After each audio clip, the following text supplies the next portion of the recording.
Builder की थोड़ा मनमानी डे बाई डे बढ़ती जा रही है। बिल्डर को शायद अपने किए और करने पे शायद उसकी मनमानी पे उतर आया है वो। कहीं भी स्ट्रीट लाइट नहीं चलती, इतना खतरा है कि कई बार हैपनिंग अनहैपनिंग भी हुई है, चेन स्नैचिंग भी हुई है। उस टाइम बिल्डर ने फ्लैट बेचते हुए बड़े अच्छे से दिखाया था मैप की 24 मीटर रोड बनेगी, आपको डायरेक्ट द्वारका एक्सप्रेसवे से कनेक्टिविटी मिलेगी।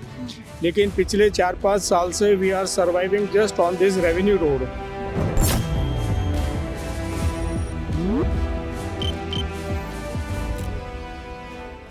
Builder is like they don't care and उनके सामने ही अगर आप देखेंगे तो देखिए उनका नाम लिखा हुआ है और ये पूरे गड्ढे, दे डोंट केयर। तो स्कूटी में तो मुझे इतना लगता है कि मैं अभी कहीं गिर जाऊंगी और मुझे यहाँ से उठा के कौन लेके जाएगा। ये आप देख सकते हैं कि बेसमेंट के अंदर किस तरह से पानी नीचे आ रहा है और वो पूरा पानी कहीं ना कहीं लेंटर के अंदर चला जाता है, फिर वो नीचे वाले लेंटर के उसको कमज़ोर कर देता है। ये बारिश का पानी नहीं है, बारिश में तो इससे अच्छी खासी बारिश नज़र दिखती है। तो आज मैं हूँ सेक्टर 106 की पारस ड्यूज सोसाइटी में, जहाँ पे करोड़ों के फ्लैट्स इन लोगों ने खरीदे हैं, लेकिन बावजूद उसके ना तो इनको सही से सड़क मुहैया करवाई गई है, ना ही अन्य सुविधाएं दी गई है। तो आज रेजिडेंट से हम बात करेंगे कि आखिर इनको दिक्कतें हैं क्या। मेरा नाम है अशोक दत्ता, पारस ड्यूज 707 B1 अपार्टमेंट पे रहता हूँ। हम यहाँ पे 2020 पे आए थे, करीब 5 साल तक हमने ये प्रॉब्लम फेस कर रहे हैं। ये रास्ता हमारा फैसिलिटी वाले ने, मैनेजमेंट वाले ने बनाने के लिए बोला था, लेकिन काफ़ी ये उनका ही जिम्मेदारी है। मेंटेनेंस हमारा हेवी मेंटेनेंस लेते हैं। 7 रुपये 75 पैसा बिजली का बिल लेते हैं, 3 रुपये 48 पैसा मेंटेनेंस का लेते हैं। बढ़ा दिया जो जनरेटर का 29 रुपये प्लस GST इजिकल टू 34 रुपया लेते हैं, 34 रुपीज़ लेते हैं। उसके बाद भी ये हाल है। हमने कई दफ़ा बोला है जो रास्ता ठीक कर दो, लेकिन उन्होंने कमिट किया था कर दूंगा, लेकिन जिस दिन से उनको पता लगा हम उसके अगेंस्ट में बात करना शुरू किया था, उस दिन से उन्होंने अपना स्टेटमेंट भी चेंज कर दिया। वो कह रहा था हमने कुछ नहीं करना, जो करना कर लो। तो कब से ये रास्ते ऐसे हैं? ये रास्ता काफ़ी दिनों से ये हालत, रास्ते का हालत देखो, ये सालों से 3 साल करीब हो गया था, रास्ता ख़राब हो गया था। इसके लिए हमने GMDA पे भी कंप्लेंट डाला था, MCG पे भी कंप्लेंट डाला था। सामने जो एरिया जो आप देख रहे थे वो कारपेटिंग होना था, ग्रीन कारपेट, वो भी हो गया था। उसके लिए आपको स्मेल आ रहे थे, देखो नाली की कितने बदबू आ रहे हैं। और सामने जो जगह है, एक सीवर्स का पानी वहाँ पे डंप होता है। ये बाहर का जितने सारी गाड़ियाँ जो है ना, ये सीवर्स का गाड़ी है, वो वहाँ पे डंप करते हैं। हमने बोलने के बाद भी सुनता नहीं है, वो डालते ही जाते हैं। सरकार के हमने यही रिक्वेस्ट किया था। रिसेंटली आपका MCG की एक JE आए थे, उन्होंने ये सर्वे करके गया था। वो कह रहा था कारपेटिंग हम करेंगे 45 to 50 डेज के भीतर, लेकिन अभी तक कुछ हुआ नहीं है। मेरा नाम गजेंद्र है और मैं यहाँ 2023 से यहाँ पे रह रहा हूँ। बिल्डर की थोड़ा मनमानी डे बाई डे बढ़ती जा रही है। बिल्डर को शायद अपने किए और करने पे शायद उसकी मनमानी पे उतर आया है वो। उसने अभी पेड़ काट करके वहाँ पे कोई अनऑथराइज पार्किंग बनाना चाहता है और उसको वो अपना जो है बेच रहा है, जो कहीं ना कहीं बाई लॉस देखा जाए तो गलत है। हम इतने महंगे फ्लैट लेकर के जो सपने लेकर के आए थे वो कहीं ना कहीं ख़त्म होते से नज़र आ रहे हैं। जो कितने पेड़ काट दिए लगभग? 11 पेड़ काट दिए उन्होंने। तो आप लोगों ने कुछ ऑब्जेक्शंस नहीं किए थे उस टाइम? हाँ, हमने उसके लिए एक फॉर्मल पुलिस कंप्लेंट भी डाली थी, जिस पे 112 नंबर पे हमने पुलिस बुलाई थी। उसके बाद एक फॉरेस्ट डिपार्टमेंट से इंस्पेक्टर आए थे, उन्होंने उनका कोई चालान बना दिया है। अब उसके आगे की कार्रवाई का पता नहीं, लेकिन उसके बावजूद भी बिल्डर अपनी मनमानी पे उतरा हुआ है। कल वो उनको पेड़ को जो है जड़ सहित उखाड़ने का पूरा प्रयास किया गया, जिस पर हमने विरोध दर्ज कराया, तो उन्होंने कुछ टाइम के लिए उसको रोका गया। समस्या मैम सबसे बड़ी तो इस रोड की है। यहाँ पे ऐलान के डंपर काफ़ी ज़्यादा चलते हैं और जिससे हमारे एक ही रास्ता हमारे आने जाने के लिए, उसमें परेशानी रहती है, बच्चों का खतरा रहता है। और जैसे अभी आपके सामने देखो, अभी भी एक हैवी गाड़ी जा रही है, आप दिखाना चाहे तो एक बार दिखा सकते हैं। तो इस टाइप की ये गाड़ियाँ कंटिन्यू रहती है, हमारा ये एक ही रास्ता, और इसको ये बार बार तोड़ देते हैं। तो ये हालत फिर बिल्डर की है, बिल्डर इसको बिल्कुल कुछ नहीं कर रहा है। ये समस्या ना आपने एजेंसी से शिकायत की है? मैम इसके लिए FIR भी हुई थी हमारी, और हमने SHO साहब से भी मिला थे। तो उस टाइम उन्होंने कुछ टाइम के लिए बंद भी करवा दिए थे ये डंपर, लेकिन अब फिर दोबारा स्टार्ट हो गए हैं। इसमें अब समझ में नहीं आ रहा है कि हम लोग कहाँ जाए। सुरेंद्र विशिष्ट है, एक्सप्रेस ब्रिज से इधर से आते हैं ना मैडम, कहीं भी स्ट्रीट लाइट नहीं चलती, इतना खतरा है कि कई बार हैपनिंग अनहैपनिंग भी हुई है, चेन स्नैचिंग भी हुई है। तो ये सिक्योरिटी पॉइंट ऑफ व्यू से ही बहुत खतरनाक हो रहा है।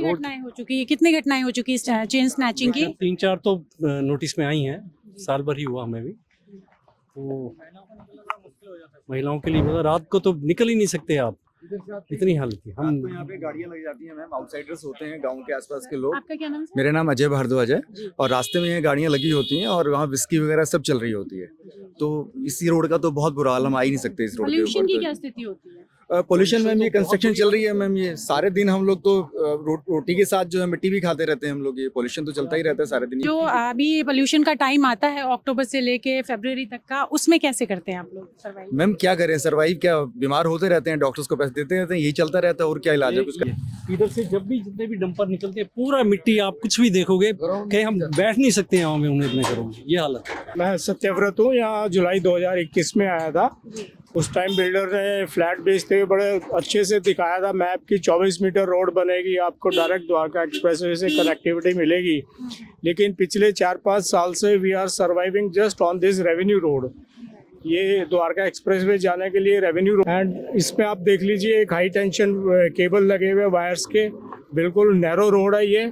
और जो थोड़ी बहुत रोड कंडीशन थी, जैसे ही ऐलान का प्रोजेक्ट लॉन्च हुआ, इन्होंने पूरा बेसमेंट पार्किंग के लिए डिगिंग शुरू करी।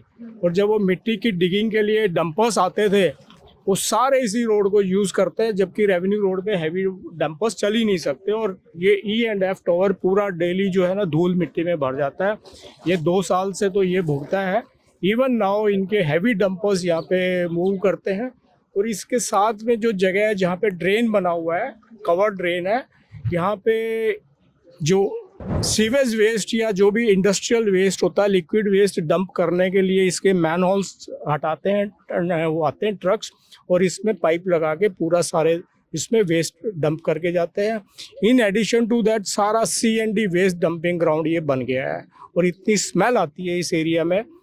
और इसकी कई बार कंप्लेंट भी जा चुकी है, but no authority is working on that. उनको यहाँ पे पेट्रोलिंग करनी चाहिए, चालान काटने चाहिए, उनको कॉन्फिस्केट करना चाहिए जो भी डंपर्स और ये सब आते हैं। तो यहाँ पे ये बताइए कि बता रहे हैं कि कंस्ट्रक्शन चल रही है, स्ट्रीट लाइट्स नहीं है, तो इसकी वजह से आपको एक महिला होने के नाते क्या लगता है कि महिला सुरक्षा के लिए कितना घातक है ये स्थिति? कैसा लगता है आपको जब आप देर शाम घर से निकलती हैं या घर को आती हैं? सो ऐसे काफ़ी सारे इंसिडेंट्स हुए हैं मेरे फ्रेंड्स के साथ। तो जैसे हम कैब से आते हैं तो कैब ड्राइवर्स बोलते हैं यहाँ बहुत अंधेरा है, और उस टाइम भी हम लोगों को बहुत डर लगता है कि हम एक कैब ड्राइवर के साथ अंदर आ रहे हैं, क्योंकि इस रोड पे ना चेन स्नैचिंग भी बहुत होती है because there are no lights. And जैसे हम लोगों की फैमिली में बुजुर्ग लोग भी होते हैं, प्रेग्नेंट लेडीज़ भी होती है, तो फिर ये रोड पे उनको ले जाना करना उनकी प्रॉब्लम्स के टाइम बहुत मुश्किल हो जाता है। और ऐसे इंसिडेंट्स भी हुए हैं कि जैसे 2 व्हीलर पे लेडीज़ जा रही हैं तो गड्ढे इतने बड़े हैं कि वो गिर गई हैं,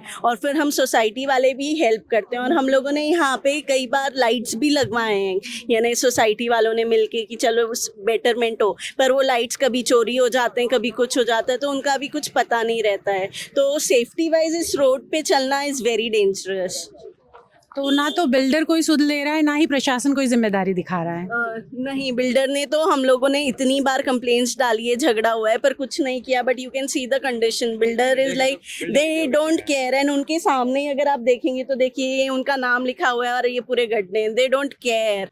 उन्होंने बस फ्लैट बेचना है सपने दिखा के, and they are done with it. So security wise तो बिल्डर हमें कुछ भी नहीं दे रहा है। ये सामने वाला ट्रक जो है वो सारे के सारे जो है ना ऐलान का वेस्ट जो है ना, ये वो सारे वेस्ट देखो यहाँ पे फेंक रहा है। ये हम उसको जाके कुछ बोलेंगे वो उल्टा हमें मारने के लिए आते हैं, इस किस्म की बात है। अच्छा, फैसिलिटी वाले को भी बोला था, फैसिलिटी वाले कहते नहीं this is not my baby. ऐसे थोड़ी होते हैं ये सारे के सारे। ना यहाँ पे रास्ता है, ना वहाँ पे आपका JJ कॉलोनी जैसे उन्होंने हाल है, वहाँ पे डंपिंग कर रहे थे, स्लज ETP स्लज वगैरह जो है ना वो सारे के सारे वहाँ पे डंप कर रहे हैं। यहाँ पे रास्ता इनको सालों साल इन्होंने बना के नहीं दिया था, ये पैसे लिया है लेकिन मेंटेनेंस, हाई मेंटेनेंस होने के बावजूद भी ये हाल है। आपका क्या नाम है? मेरा नाम कोमल है। कोमल जी, ये बताइए कि आप गाड़ी जब चलाती हैं इन सड़कों पे, तब आपको कैसा महसूस होता है? मैम यहाँ पे मैं गाड़ी में तो आज हूँ, मैं मोस्टली स्कूटी में भी होती हूँ, तो स्कूटी में तो मुझे इतना लगता है कि मैं अभी कहीं गिर जाऊंगी और मुझे यहाँ से उठा के कौन लेके जाएगा। स्कूटी में तो इतनी ज़्यादा प्रॉब्लम है, गाड़ी में तो गाड़ी ऑब्वियस है गाड़ी आपकी ख़राब होएगी। इतने सारे यहाँ पे गड्ढे बड़े जो भर भी नहीं पा रहे हैं और जो कुछ भी नहीं हो पा रहा। और हमारी प्रशासन से यही है कि कुछ ना कुछ हमारी सड़क के लिए ज़रूर करा जाइए। और ये हम E&F टावर की ओर बढ़ रहे हैं, जो कि पारस ड्यू सोसाइटी का ही हिस्सा है। यहाँ पे इन लोगों का आरोप है कि बिल्डर ने पार्किंग बनाने के लिए, जो कि पहले प्लान में नहीं दिया गया था, उस पार्किंग को बनाने के लिए यहाँ पे 10 से 12 पेड़ काटे हैं, और वो भी बिना किसी परमिशन के। तो ये ENF के बाहर का एरिया है, जहाँ पे आप देख सकते हैं कि पेड़ों का क्या हाल किया है। ये बड़े अच्छे खासे पेड़ थे, बड़े पेड़ थे, जिन्हें काट दिया गया। और उसके बाद जब रेजिडेंट्स ने इसका विरोध किया तो बिल्डर ने कहा कि इसको दूसरी जगह पे लगाया जाएगा। लेकिन ये देखिए, नीचे से इन्होंने पेड़ काट रखा है। अब इसको कहीं और प्रत्यारोपित करना या विस्थापित करना कोई भी साइंटिफिक मेथड ऐसा लगता नहीं है जो इसको कहीं और ले जाया जाए। इसके अलावा जब रेजिडेंट्स ने इसका विरोध किया तो इन्होंने कहा कि यहाँ पे दूसरे पेड़ लगाए जाएंगे। हालांकि आरोप ये है कि ये सिर्फ पार्किंग बनाने के लिए पेड़ काटे जा रहे हैं, जिसका कोई प्लान में जिक्र नहीं था, और ना ही कहीं किसी प्रकार से वन विभाग से इन्होंने परमिशन ली हुई है। यहाँ पे एक एनक्रोचमेंट की भी शिकायत ये लोग कर रहे हैं। तो आइए जानते हैं कि यहाँ किस तरह की दिक्कत आई है, क्योंकि इनका आरोप है कि बिल्डर ने यहाँ पे एक ऐसा रास्ता बना दिया जो मैप में रास्ता था ही नहीं, लेकिन उसको इलीगली इन्होंने बनाया है। और यहाँ से सिर्फ ये एनक्रोचमेंट की बात ही नहीं है, यहाँ से सुरक्षा भी कॉम्प्रोमाइज़ होती है, क्योंकि ये गेट खुला रहता है और कोई भी बाहर से आ जा सकता है आसानी से।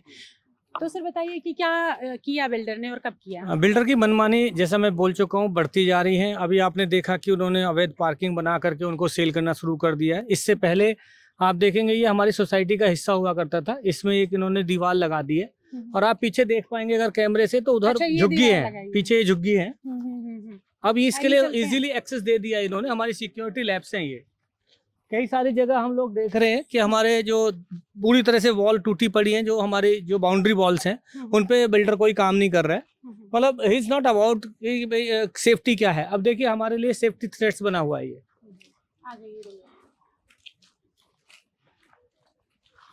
अच्छा, ये झुग्गियाँ यहाँ काम करने वाले लेबरर्स की हैं? अब ये नहीं पता ये कौन किसकी झुग्गियाँ हैं, लेकिन ये कहीं ना कहीं हमारे लिए एक सिक्योरिटी थ्रेट बना हुआ है।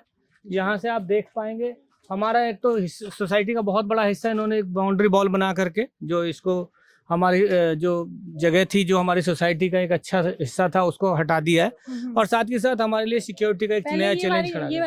ये दीवार थी नहीं, ये कुछ नहीं था, ये हमारा एक सोसाइटी का हिस्सा था। ये एक मनमानी है बिल्डर की, जो बढ़ी हुई है अपने मन। ये अनऑथराइज्ड है, ये गेट अनऑथराइज्ड है, ये जगह अनऑथराइज्ड है, ये जबरदस्ती इन्होंने ये बना दिया। ये जगह क्या है? ये जगह हमारा ही है, इसके ये सोसाइटीज का ही है, रेसिडेंट्स का जगह है। अच्छा, तो ये किसको दे दिया? ये स्कूल वाले के रास्ते के लिए दे दिया था, जबरदस्ती स्कूल वाले से अच्छा खासा पैसे खा लिया, ये पैसे लेके ये रास्ता बना दिया।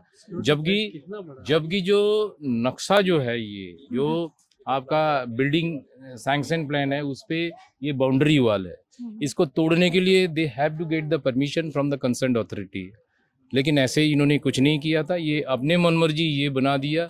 इसको पता है ये आज ना करूं तो कल को RW बन जाएगा, वो हमें बनने नहीं देंगे, इसलिए इन्होंने सारे तामझाम किया था। और यहाँ पे हम तो मतलब नौकरी पेशे वाला आदमी है, हम कैसे टाइम दे देंगे। ये रातों रात ये सारी चीज़ तोड़ फोड़ के ये बना के ऐसे किया है, जो कि 1% नहीं है ना, 100% इलीगल है। RW यहाँ पे एक बनी थी, जिसे हमें डमी RW बोलते हैं, बिकॉज उसने कुछ काम नहीं किया, बिल्डर नहीं उसको लेके आया था। लेकिन जब RW पावर में आया, उसने IFMS चार्जेस की मांग की, तब बिल्डर मुकर गया और अल्टीमेटली उन्हें वो पद छोड़ना पड़ा। ये 2023 की बात है। ये आप देख सकते हैं कि बेसमेंट के अंदर किस तरह से पानी नीचे आ रहा है, और वो पूरा पानी कहीं ना कहीं लेंटर के अंदर चला जाता है, फिर वो नीचे वाले लेंटर के उसको कमज़ोर कर देता है। ये बारिश का पानी नहीं है ना? ये बारिश का पानी नहीं है, बारिश में तो इससे अच्छी खासी बारिश नज़र दिखती है। ये तो इनके इंटरनल मेंटेनेंस के इश्यूज़ हैं, जिस पे कभी कोई सीरियसनेस नहीं दिखती। बारिश का पानी तो आता ही है, वो तो अच्छी खासी मात्रा में नीचे दिखता है। बारिश 2-3 घंटे लगातार होती है, तो यहाँ से पानी झरने की तरफ नीचे बहता है और दीवार पूरी चमकती रहती है। और ये जो इन्होंने ये डक्ट बनाया है, इसमें से पूरा पानी नीचे आता है। आप पार्किंग भी देखिए, पार्किंग में कितना इन्होंने पूरा डक्ट से ये चीज़ें घेरी हुई, प्रॉपर पार्किंग भी नहीं हमारे मिली हुई है। रामपुर में एक सोसाइटी है वुडशायर, उसमें तो काफ़ी पानी भर गया था, तो वहाँ गांव वालों ने ट्रैक्टर लगा के वहाँ लोगों को बाहर भेजा था, और अपने वो डेस्टिनेशन पे जाते थे ऑफिस में। हो सकता है यहाँ भी ना हो जाए, अगर ज़्यादा बारिश हुई। वो जो नदी का एक बांध टूट गया था, शायद उससे ही प्रॉब्लम आई थी। हो सकता है अगर वो ज़्यादा फ्लो कर गया तो हमारी सोसाइटी को भी खतरा हो सकता है। आने वाले टाइम में मतलब खतरे का आशंका है इस तरह से। पीछे बांध टूट गया था एक नहर का, तो पानी वो धर्मपुर एक गाँव है, वहाँ पर एक बुशशायर सोसाइटी है, उसमें काफ़ी करीब करीब फर्स्ट फ्लोर तक पानी चला गया था। ये तो गवर्नमेंट को सोचना चाहिए कि ये मानसून से पहले इस तरह की प्रिपरेशन करें कि लोगों को परेशानी ना हो, जो निकासी है उसका सही से वो रास्ता निकालें।